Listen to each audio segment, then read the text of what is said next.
Plump airdrop ஹெக் ஆகிட்டா. இன்றைக்கி காலையில் நான் எந்திரிச்சு ஃபோனை பார்க்கக்குள்ளே நிறைய பேர் பிளம்ப் ஹெக் ஆகிட்டுன்னு சொல்லி கமெண்ட்லேயும் போட்டிருந்தீங்க, டெலிகிராம்லேயும் மெசேஜ் பண்ணியிருந்தீங்க, டிஎம்மும் பண்ணியிருந்தீங்க நிறைய பேர். என்னடா ஹெக் ஆகிட்டுன்னு சொல்லி போட்டு அங்கே போய் பார்த்தா அவங்களோட இது ஓப்பன் பண்ணோடனே பிளம் காட் ஹெக்டுன்னு சொல்லி ஒரு ரெட் கலரில் ஒரு இது ஒன்றில் செஞ்சு வச்சுருந்தாங்க. அதுக்கப்புறம் அவங்களோட ஒஃபிஷியல் ட்விட்டருக்கு போய் பார்த்தேன்.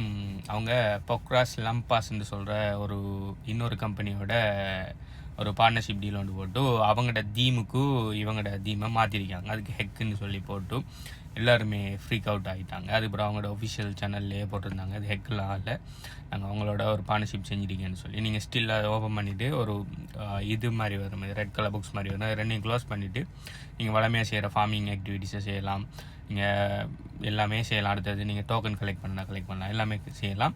இது ஜஸ்ட் ஒரு பார்ட்னர்ஷிப், அதை ஒரு ப்ராங்க் மாதிரி அவங்க அப்படி செஞ்சுருக்காங்க ஹெக்டுன்னு சொல்லி. எல்லாருக்குமே ஹார்ட் அட்டாக் வந்துட்டு. ஓகே, ஸோ அது ஹெக்காவில் அது அவங்களோட பார்ட்னர்ஷிப் உண்டு. ஸோ ஆல்மோஸ்ட் லான்ச்சிங் பீரியடில் இருக்குது. ஸோ அதனால் எவ்வளோக்கு பிளம்ப் டோக்கன்ஸை கலெக்ட் பண்ணிடணுமோ, அதாவது பிளம்ப் பாயிண்ட்ஸை கலெக்ட் பண்ணுங்கள். உங்களுக்கு டோக்கன் கிடைச்சா டோக்கனை வச்சும் பாயிண்ட்ஸை கலெக்ட் பண்ணுங்கள். ஓகே, ஸோ நீங்களும் இந்த பிளம்ப்ட இந்த ப்ராங்கில் என்னை ஏமாந்த ஆளா இல்லையான்னு சொல்லி கீழே கமெண்ட் பண்ணுங்கள். இதே மாதிரி நல்ல வேர்த்தான 100% ஃப்ரீ ஏர்ட்ராப்ஸில் நான் HBU கன்சல்டன்சி டெலிகிராம் சேனலில் போட்டுட்டிங்கன்னா அடுத்தது இது மாதிரியான என்னென்ன அப்டேட்ஸ் வந்தாலும் நான் வீடியோஸ் எடுத்து முதல் நம்ம HBU கன்சல்டன்சி டெலிகிராம் சேனல் தான் அப்டேட் பண்ணுவேன். ஸோ இந்த மாதிரி இல்லைன்னு சொன்னால் நீங்கள் உங்களோட HBU கன்சல்டன்சி டெலிகிராம் சேனலில் லிங்க் பண்ணுன்னு சொன்னால் HBUன்னு சொல்லி கீழே கமெண்ட் பண்ணுங்கள். பாய்.